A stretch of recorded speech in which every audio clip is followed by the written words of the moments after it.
What's going on, everyone? Austin John Plays here, and today I'm going to be going over how you can get all 20 legendary and mythical Pokemon in Pokemon Legends ZA's Mega Dimension. This is the best selection of mythical and legendary Pokemon we've ever gotten in a Pokemon game before. I don't need more Zapdos and Palkia. In this video, I'm going to be going over Heatran, Darkrai, Groudon, Kyogre, Rayquaza, Volcanion, Zeraora, Marshadow, Hoopa, Meltan Melmetal, Magearna, Genesect, Latios, Cobalion, Terrakion, Virizion, Keldeo, and Meloetta. I'm going to be going over all the legendary mythical Pokemon in order of how easy they are to obtain and when you're going to be able to obtain them. All of these require you to complete the main story of the DLC, which is after Darkrai, you're going to be facing Rayquaza. I do want to state here that all of the mythical Pokemon in this game are going to be shiny locked. All of the legendary Pokemon, unless I say otherwise, which only applies to 5 of them later on in the video, are shiny locked. As you progress through, there's going to be 5 Mega Pokemon that you're going to be encountering regarding the story, and that includes Mega Heatran, Mega Darkrai, Primal Groudon, Primal Kyogre, and Rayquaza. Heatran is just going to be in a regular mission regarding a wormhole. You're not even going to really realize that you're going and fighting it, and then you're going to get it. Darkrai, Groudon, Kyogre, and Rayquaza require 4 very special donuts that you're going to be given the recipes during the story, and you just need to make the donut that they tell you to make. Pretty easy. Kyogre and Groudon do have some specifics to them. Desolate Land and Primordial Sea actually do take effect during these battles, so during the Groudon fight, water attacks don't work, and during the Kyogre fight, fire attacks don't work. So I would recommend going after Kyogre with an electric type Pokemon and then going after Groudon with a ground type Pokemon. Rayquaza is a very fun fight. It's much easier than Zygarde was in the base game. If you have Xerneas on your team, this battle is pretty much a cakewalk. It is going to get KO'd once or twice, so having a few max revives would make your life a lot easier. As soon as you capture Rayquaza and finish the story beats, you're then giving access to 4 mythical and 2 legendary Pokemon immediately, and you can get them within a matter of an hour. Correction, Meltan and Melmetal are classified as mythical Pokemon, so these 6 mythical Pokemon. The very first one is going to be for Hoopa, which you may have accidentally started, just because the side mission starts right next to Ansa, where Hoopa's going to be all like, hey, what's going on here? Why'd you find that prison bottle in AZ's bedroom? Why you going through his stuff? Corbo is then going to call you and tell you to make your way over to this 5-star side mission wormhole, so go ahead and make yourself a donut for that. And inside of this pocket of hyperspace Lumiose, you're going to be seeing a Hoopa Unbound just kind of chilling over here. This is just a battle. You are not allowed to catch the Pokemon during this portion, so I mean, Darkrai does amazing with Dark Void to slow it down and then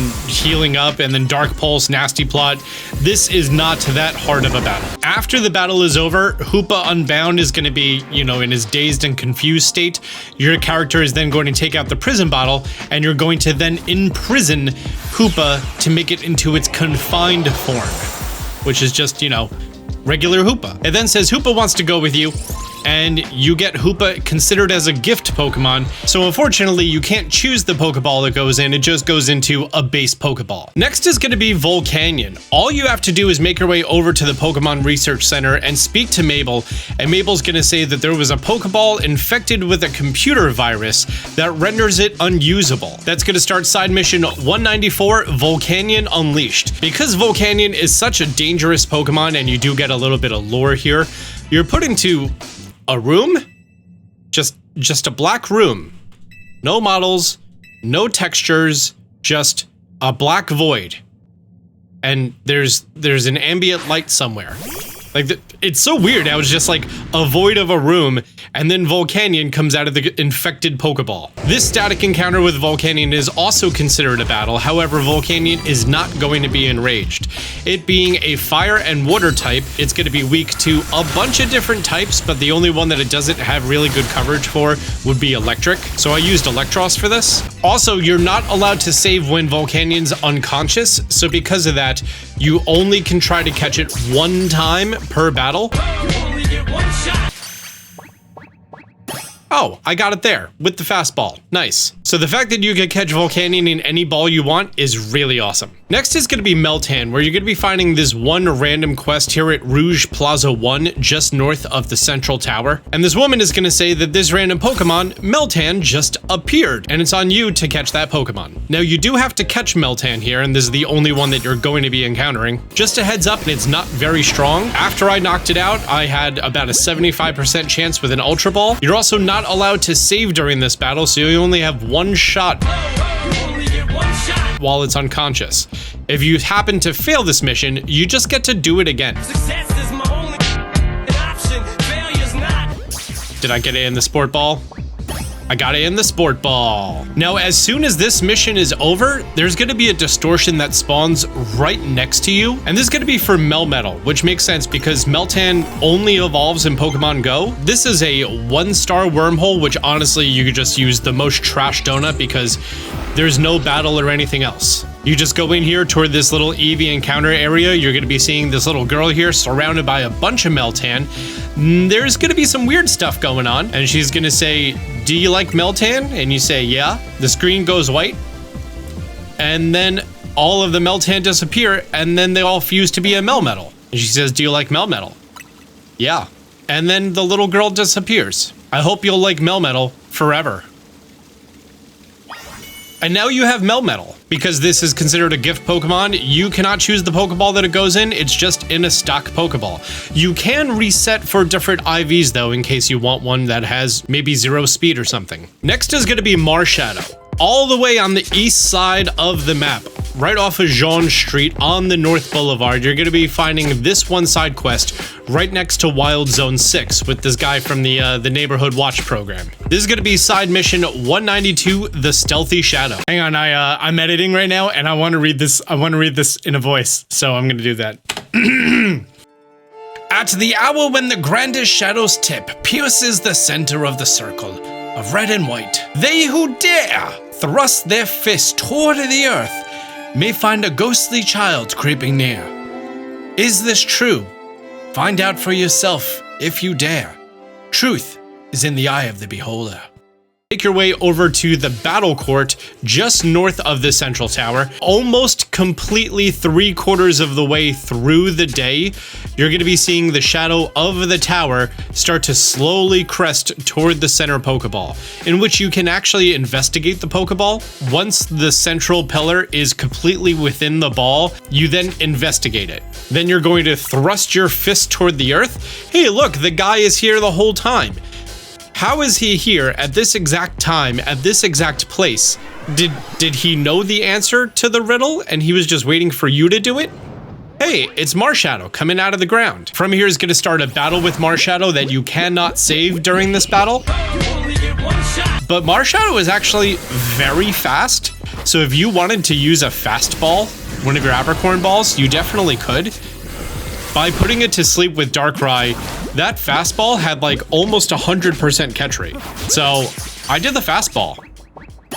I should name my meme.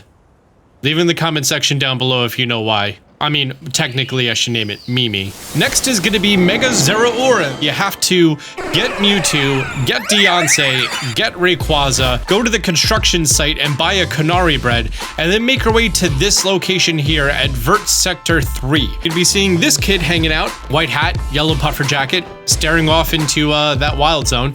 And he says, "Do you want to trade stuff? Give me any item, I'll give you something back." Go into your inventory and under medicine, you're gonna be finding the Canary bread that you purchased from the construction site. By the way, in case I was vague before, you buy it from the grandpa inside, not the colorful screw guy outside. He's a big fan of the streamer, so he's gonna give you popping candy. And then once you have that popping candy in your inventory and you make your way over to Ansa, Hoopa is gonna be very ecstatic about the candy because I guess Hoopa's a child, and Hans is gonna be skeptical because she's never had Pop Rocks. And then she's gonna have a life-changing experience because you gave her Pop Rocks. From here, she's going to be giving you a specific donut to make, much like the 4 specific donuts you had to make during the main quest. That's going to get you the Plasma Glazed Donut with Thunderclap power. This is going to start side mission EX3 Raging Lightning. Yeah, this falls under the same category as Mewtwo and Deontay. That's the reason you had to complete the Mewtwo and the Deontay events before this. From here, make your way over to the train station, and you're going to be seeing Emma. Interacting with Emma talks about a wormhole that opens up on the billboard itself. Karina's going to come join you, and the three of you can go ahead and enter that wormhole. Zeraora is going to be hanging out here, and then it's going to go ahead and Mega Evolve, and this is just going to be another Rogue Mega Evolution battle. This one wasn't really that hard, especially because you most likely have Zygarde at this point. I gave my Zygarde Scorching Sands, Earth Power, and 1,000 Arrows, and it absolutely shredded Zeraora. You do need to be a little careful of its Plasma Fists attack that it's going to be doing from the 5 different corners of the map.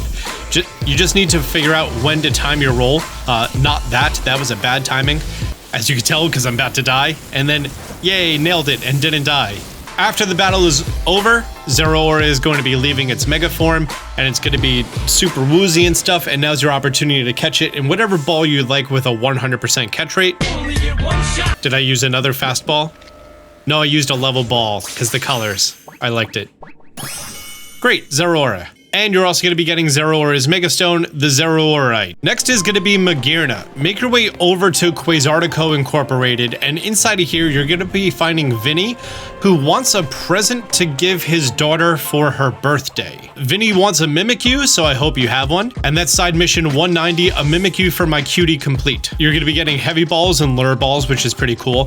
From here, go to any bench in the world and just change from day to night. That will then refresh your map, and if you look at Quasartico again, you can then fast travel there, and there's a quest for you. And Jet's going to be there, along with a Magearna on the floor in its Pokeball wrapped up form. And Jet's going to say that they have this Magearna here, but they need to craft a Megastone for it, so they need 999 Mega Shards, which you may very well just have in your inventory, and you could go ahead and give them immediately to Jet. She's then going to, I think, drop the Megastone onto Magearna. Then your Keystone is going to interact, and Magearna is going to pop out. You receive Magearna and Magearna's Megastone, and here's something. I didn't know that Magearna has flowers in its hand. Did anyone know this? Its right hand just has flowers inside of it, like it's a bad magician. And if you go ahead and put the Megastone on Magearna, you get Mega Magearna. In its Mega form, looks like its original Pokeball color and has these giant gears hanging out outside of it. Honestly, it looks pretty cool. The only difference between original form Magearna, you know, the one that you got from Pokemon Home, and regular Magearna, which is the one that you're seeing on screen here, is that all of the dark gray / black accents, meaning the bottom of the Pokeball, the top of the Pokeball, and the 2 large gears around it, become a very light gray instead of black. Little gripe here, because this is technically a gift. The original trainer is Jet, so you are not the original trainer of this Magearna. Next up is going to be Genesect, the very shady TM trader who's hiding in the alleyway right next to Wild Zone 17. After defeating Rayquaza, you can go ahead and speak to him. Honestly, I should have probably put this one first, just because this is now something for you to spend your Mega Shards on, although if you're staying on top of your Mega Shards, you already know about this. And this is collecting 4 drives. Now, whenever you speak to him, you have the option to buy the Douse, Shock, Burn, and Chill drive. Just a little pro tip, there's nothing stopping you from buying more than one, like there's no little sold out icon, so you very well can accidentally purchase the same drive twice, so check your inventory before you do so. After you purchase all 4 drives from him, which probably doesn't take that long, go ahead, talk to him, and then he's gonna airdrop your Rotom phone some information. You need to make your way to Wild Zone 13 to this random window on the outer perimeter of the world, and this hyperspace wormhole is gonna open for you. This is a 5-star, but it's not that hard. You can very easily get away with like a +70, +80 4-star donut, so I wouldn't really go too hard about it. And then once you're in Hyperspace Lumiose, it's gonna look a lot like where you went to go battle Darkrai. By the way, I don't know if I have the opportunity to ever say this again, but I love the textures and the environment of all of these little pockets. The Groudon one, the Rayquaza one, not so much the Rayquaza one, but like the Darkrai one, like this looks beautiful. I am a huge fan of the textures, the lighting, the environment. This whole thing Love it. That gave me a little glimpse into what the next game could look like, and how do you not love what you're seeing on screen right now? Plus, I'm actually watching a playback video inside of VLC captured in OBS. Then I edited it and compressed it, and then I uploaded it to YouTube, and now you're watching it, so I hope it looks half as good as it looks here. Like a lot of these battles, you're not allowed to save when it's unconscious. Only get one shot. So I would highly recommend taking out Darkrai, use Dark Void to make it in the sleepy condition, bring down its health as much as you can without knocking it out. If you do knock it out, you just have to start the battle over again, which I did 3 times. And then once it was on a low amount of health, which ball did I use? Did I use a Lure Ball like a Mad Lad? Oh no, I used the Dream Ball because it was the sleep. Yeah, there it is. Yeah, after 3 resets, I was done with that, and I was like, might as well just use the Dream Ball. And then business guy's gonna be like, hey, good job. You caught the Genesect. Be sure to come back to me for more business. Bye, guy. So that brings us down to our last 7. During the base game, I already went over Xerneas, Yveltal, Zygarde, Mewtwo, Deontay. During the story of the DLC, you got Heatran, Darkrai, Kyogre, Groudon, and Rayquaza. Soon as you were done with Rayquaza, you got Volcanion, Zeraora, Marshadow, Hoopa, Meltan, Melmetal, Magearna, and Genesect. And the last 7 are going to be Latios, Latias, the 3 Swords of Justice, Cobalion, Terrakion, and Virizion. And then it's going to be Meloetta and Keldeo. These are all related to special scans. So when you do special scans from Corbo in the post DLC post game, there's a random chance that you're going to be getting one of these wild zones. And you're going to notice that I don't have them on this screen. And that's because I am shiny hunting them. Well, 5 of the 7. Latios, Latias, Cobalion, Terrakion, and Virizion are all able to be shiny. Keldeo and Meloetta are shiny locked, so those 2 cannot be shiny. Latias is one of the biggest pain in the hunts of a shiny hunt. There are some much easier ones like Terrakion, who's right next to a Holovator point. Once I'm done with all 5 of them, I'm gonna put out a video on that, but like for Latias, I had to run back and forth off of this roof piece here over and over and over and over and over, and it took about 4 hours for this Pokemon to show up shiny. Yes! Hi there. You want to come with me? I bet you do. Like I had to say during the Dynamax adventures in Sword and Shield's DLC, you can only catch these once. You only have one shot.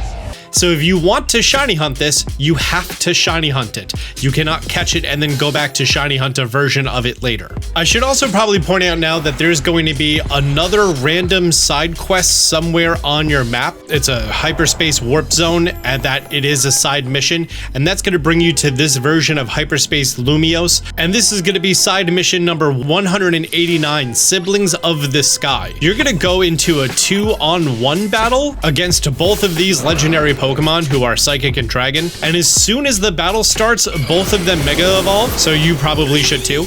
And then both of them are level 200, but with just Dark Void and some Dark Pulses, the 2 of them clumped up, so it made the battle really, really easy. And then after this battle is over, you're gonna get yourself the Latiosite and the Latiasite. With that, that's gonna be all 20 legendary / mythical Pokemon that you're gonna be getting in the DLC, plus 5 from the base game. 25 in total. Like, a good amount of these are mythicals, and that's pretty great. Guys, hope you found this information helpful. If you did, do me a favor, hit the thumbs up button down below. If you're new to the channel, be sure to subscribe, turn on notifications. Until next time, Austin John out. Man, they see me shining like I got the charm. Stay strapped, got that jet ball in my palm. Fell from the sky, guess I'm the chosen one. And if you need to know how, check out Austin John. Champion flow. Yeah, I got that champion flow.